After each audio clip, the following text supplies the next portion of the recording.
বিছানা ছেড়ে উঠেছি। রোদ তখনও ভালো রকম ওঠেনি। খিড়কি দোরের জগডুমুর গাছটার মাথায় গোটা কতক শালিক পাখিতে কিচকিচ ও ঝটাপটি বাঁধিয়েছে। আমি উঠে মনে মনে তোলাপাড়া করছি যে কাল রাত্রে বাসি কলার বড়া, যা আমাদের জন্য রান্নাঘরের ঝুলন্ত শিকায় বড় জাম বাটিতে টাঙানো আছে, তা কোন অছিলায় মার কাছে চাওয়া যায়, বা মুখ ধোবার পূর্বে তা চাইতে গেলে সেটা শোভনীয়ই বা কত দূর হবে। এমন সময় আমাদের বাহির দরজার কাছে একটা ঠেলা গাড়ির ঘর ঘর শব্দ উঠল। সঙ্গে সঙ্গে মিষ্টি রিনরিনে গলায় ডাক শোনা গেল, টুনিদা, ও টুনি। অমনি আমার বৃদ্ধা জ্যাঠাইমা মার মুখী হয়ে কি একটা হাতে উঁচিয়ে ছুটে গেলেন। সকালবেলা জুটলে এসে এখনো কাকপক্ষী ঘুম ভাঙেনি, অমনি এলে ছেলেটাকে টুইয়ে বার করে নিয়ে যেতে। সকাল নেই, সন্ধ্যে নেই, দুপুর নেই, সব সময় ঘর ঘর ঘর ঘর শব্দ। যাই দেখি একবার হরগাঙ্গুলির কাছে, বলি, ছেলেটাকে যে দিন নেই রাত নেই গাড়ি ঘর ঘর করে বেড়াতে দিচ্ছ, ওর পরকালটা যে ঝরঝরে হয়ে গেল। যা এখন যা, টুনি এখন যাবে না, গাড়ির ঘর ঘর সবজি হয় না বাপু সবসময়, যা ওসব নিয়ে যা। আমি নিরীহ মুখে পূজনীয়া জ্যাঠাইমার পিছনে এসে দাঁড়াতে না দাঁড়াতে গাড়ির শব্দটা আমাদের ঘাটের পথ দিয়ে দূরে অস্পষ্ট হয়ে গেল। তারপর হাত মুখ ধুতে গিয়ে খিড়কি দোরের কাছে মৃদু শব্দ কানে এলো, ও টুনিদা। আমি একবার পিছন ফিরে জ্যাঠাইমার অবস্থিতি স্থান ও তার দৃষ্টির গতির দিক নির্ণয় করে নিয়ে ঝট করে খিড়কি দোর খুললে বার হয়ে এলো। সকালে পদ্মের মতো নির্মল, প্রফুল্ল, তরুণ নরু, হাসি ভরা ডাগর চোখে দাঁড়িয়ে আছে। আসবি না টুনিদা? এই উঠলাম রে, এখনো মুখ ধুইনি, খাবারও খাইনি, বাড়ির মধ্যে আয় না। নরু চোখের ইশারায় দেখিয়ে দিয়ে বললে, কোথায়? কিছু বলবে না জ্যাঠাইমা, আয় তুই। উত্থাপিত প্রস্তাবে সে মনের প্রাণে যোগ দিতে সক্ষম হলো না। তুই আয় মুখ দিয়ে টুনিদা, আমি চালতে তলায় আছি গাড়ি নিয়ে, চলবি তো টুনিদা? দুজনে মিলে পাড়ায় বেরিয়ে গেল। তেঁতুলতলায় খেলার জায়গায় খুব ভিড়। মুখুজ্জেপাড়ার কোনো ছেলে আর বাকি নেই। নরু হাসি মুখে বললে, আয় পটুদা, নিতাইদা, আমি গাড়ি এনেছি, দেখ ঠিক সময়টা আসেনি, আয় চল। গাড়ি একা নরুই টানতে লাগলো। চলল সকলেই। পটু বললে, দুপুরবেলা আমাদের বাড়ি যাবি নরু? নরু ঘাড় নেড়ে অসম্মতি জানালে। পটু বললে, যাস তুই, সেদিন যে একেবারে কাকার সামনে গিয়ে পড়েছিলি, তা কি হবে? নরু বললে, আমি আর যাচ্ছি না তোমাদের বাড়ি পটুদা, তোমার কাকা সেদিন একেবারে মারতে বললে রোজ রোজ গাড়ি ঠেলে বেড়ানো বার করছি, আমি না পালালে সেদিন মার পেতুম ঠিক, যদি এরপর গাড়ি কেড়ে রাখে। সেখান থেকে দুজনে গিয়ে পথের ধারে বড় জামতলার ছায়ায় বসে গল্প করলুম। রোজই কত গল্প হতো। এরপরে কে কি হবে তাই নিয়ে গল্প। খোকার অত ভবিষ্যৎ ভেবে দেখবার বয়স হয়নি। সে এরপর কি হবে অত গুছিয়ে বলতে পারে না, খাপছাড়াভাবে উত্তর দেয়। বলে সে নৌকার মাঝির সর্দার হবে, রেলগাড়ির ইঞ্জিন চালাবে, স্টিমার যারা চালায় তাদের কি বলে তাও হতে চায়। আমি আমার সমবয়সী ছেলেদের তুলনায় একটু অকালপক্ষ। বললাম, আমি ভাই সাহেব ডাক্তার হব, মহকুমার হাকিম হব। অনেক বেলায় সে রৌদ্রে ঘুরে রাঙা মুখে বাড়ি ফিরত। বাবা যেদিকে বসে সেদিকে না গিয়ে চুপি চুপি অন্য দিক দিয়ে বাড়ি ঢোকে। মা বলতো, ওরে দুষ্টু, তুমি সেই বেরিয়েছ কোন সকালে, আর এই দুপুর ঘুরে গেল এখন তুমি। খোকা বলে, চুপ চুপ, না আমি তো ওদের বাড়ির জানতলায় চুপটি মেরে বসে বসে খেলা করছিলাম। আমি আর টুনিদা কোথাও যাইনি তো মা, সত্যি। কি জানি কেন ওকে বড় ভালোবাসতাম। গ্রামের সকল ছেলের চেয়ে এর মুখে চোখে কথায় কি মোহ যে ছিল। সারা দিনটার মধ্যে একবার অন্তত ওর সঙ্গে না দেখা করে পারতুম না। খোকাও আমার বাড়ি না হয়ে পাড়ার অন্য কোথাও বেরোতো না। একদিন আমাদের বাড়ির সামনে জামতলা দিয়ে সে ঠেলা গাড়ি নিয়ে বাড়ি ফিরে যায় দুপুরের আগে। আমার দিকে চেয়ে বলে, এমন দুষ্টু ওই নিতাইটা, এত করে বললুম চর গাড়িতে আয়, তোকে ঠেলে গয়লাপাড়া ঘুরিয়ে আনি, তা কিছু তো চলল না। বললে মা বলবে তেল আনতে যাচ্ছি, আয় চড়বি টুনিদা। তোর বুঝি আজ আর কেউ চড়ার লোক হয়নি খোকা? আমাদের পাড়ায় কেউ চড়লে না, কখন থেকে ঘুরে বেড়াচ্ছি, সব যা দুষ্টু।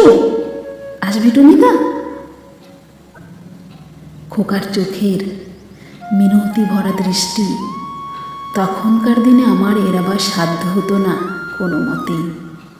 আমি চড়তুম মহা খুশির সঙ্গে। খোকা চৈত্র বৈশাখের মধ্যাহ্ন সূর্যকে উপেক্ষা ও অবজ্ঞা করে গাড়ি ঠেলে নিয়ে বেড়াত।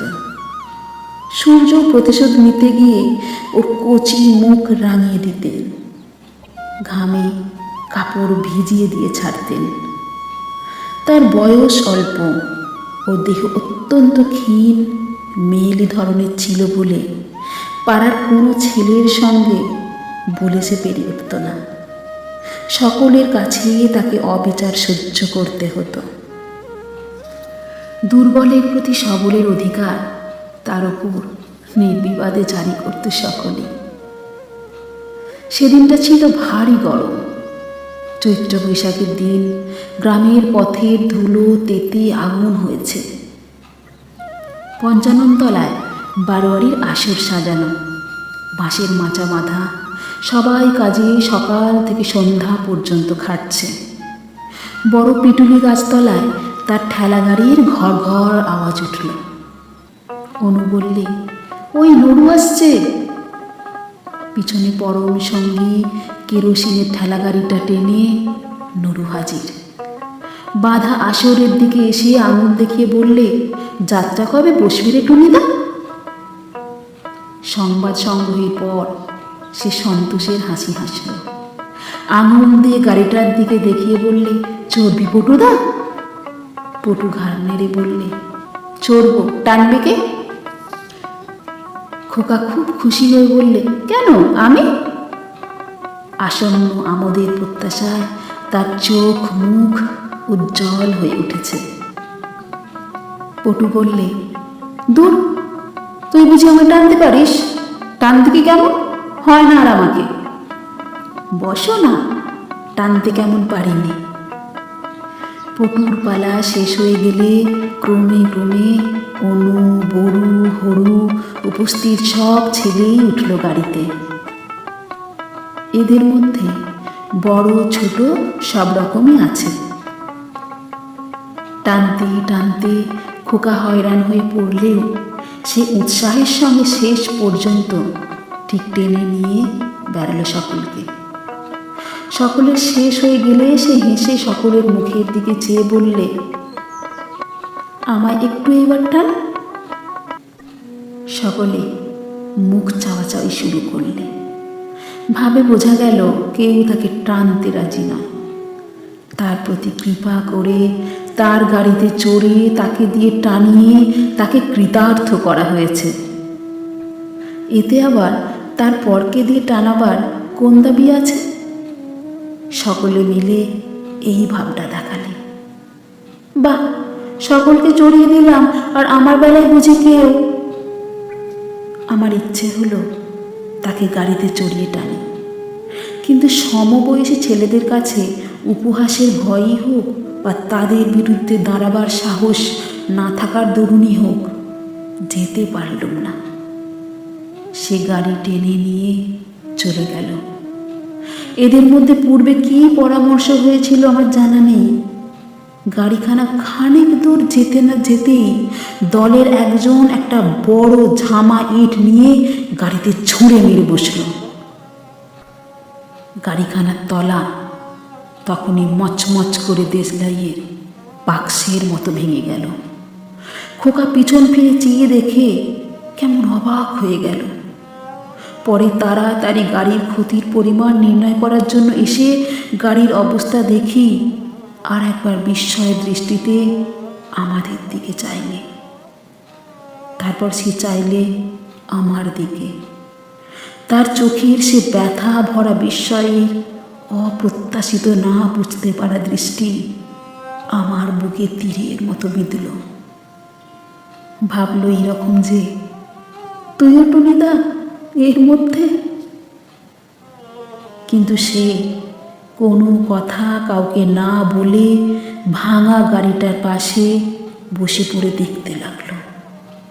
এর আগেই আমাদের দল সেখান থেকে সরে পড়েছিল। তারপর অনেকক্ষণ সে বসে বসে নেড়ে চেড়ে দেখলে গাড়িখানার ভাঙা তলাটা কি করে সারানো যায়। পাশে একটা ছোট বাকস ফুলের গাছে সাদা ডালে থলো থলো বাকস ফুল দুলছিল। তারই পাশে গাব ভেরেন্ডার ঝোপের ধারে সে গাড়িখানা রেখে খানিক বসে বসে পরে ঠেলে নিয়ে চলে গেল। সারা রাত ভালো ঘুম হলো না। সকালে ওদের বাড়ি ছুটে গিয়ে যদি ভাব করে ফেলতুম তো বেশ হতো, কিন্তু কেমন বাঁধো বাঁধো ঠেকতে লাগলো। খোকা রোজ সকালে আসে, সেদিন এলো না। অভিমানে ভুল বুঝেছে। 2-3 দিন করে সপ্তাহ খানেক কেটে গেল। অল্পদিন পরেই আমি বাড়ির সকলের সঙ্গে মামার বাড়ি চলে গেলুম ছোট মাসিমার বিয়েতে। ফিরতে হয়ে গেল 8-10 মাস। খোকাকে ফিরে এসে আর দেখিনি। আগের পৌষ মাসে সে হুপিং কাশিতে মারা গিয়েছে। ফেরবার দিন 10 পরে একদিন ওদের বাড়ি গিয়েছিল। খোকার মা উঠানে কুল রৌদ্রে দিয়েছিল। তখন তুলছে আমায় দেখে বললে, টুনি তোরা দেশে এলি? আমি কোনো কথা বলবার আগেই তার মা হাউ হাউ করে কেঁদে উঠল।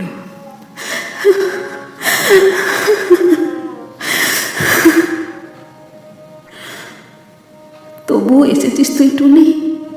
আর কি কেউ আসবে এবারে বেড়াতে? খোকা যে আমায় ফাঁকি দিয়ে চলে গিয়েছে রে। বস বস, বাতাবি লেবু পাকা আছে ঘরে, কেটে দেব, খাবি নুন দিয়ে? ওই পেকে পেকে থাকে, কেউ খায় না। খোকা কত খেত, খা না বসে বসে। শরতের অপরাহ্ন, নির্মেঘ নীল আকাশের তলায় অবসন্ন বৈকালে রৌদ্রে ডানা মেলে কি পাখি উড়ে চলেছে। কার্নিশ ভাঙা ছাদের ফাটলে কোথায় ঘুঘুর ডাক। উঠানের ছায়া স্নিগ্ধ বাতাস শুকনো কুলের গন্ধে ভরপুর। খোকার সেই ঠেলা গাড়িখানা দেখলুম, কাঠির মাচার নিচে তোলা আছে দড়িটা পর্যন্ত। অনেক দিন গাড়িটাতে কেউ হাতও দেয়নি। বহুকালের কথা হলেও আমি কিন্তু চোখ বুজে ভাবলেই দেখতে পাই। কতকাল আগেকার 8 বৎসরের সেই ছোট্ট খোকাটি ঠেলা গাড়িটা টেনে নিয়ে বেড়াচ্ছে। নির্জন দুপুর ঘুঘুর ডাকের মধ্যে বাড়ি থেকে বেরিয়ে পালেদের জামরুল বাগানের ছায়ায় আমাদের বড় মাদার গাছটার তলাকার পথ দিয়ে রাঙা মুখে, আশা ও আনন্দ ভরা উজ্জ্বল চোখে সে তার কেরোসিন কাঠের গাড়িখানা টেনে টেনে নিয়ে আসছে নারিকেল তলা বেয়ে, পটুদের বড় দোফলা আম গাছটার তলা বেয়ে। যেতে যেতে ক্রমে তার মূর্তি মাইতি পুকুরের মোড়ের পথে সুপারি গাছের সারির আড়ালে অদৃশ্য হয়ে যায়।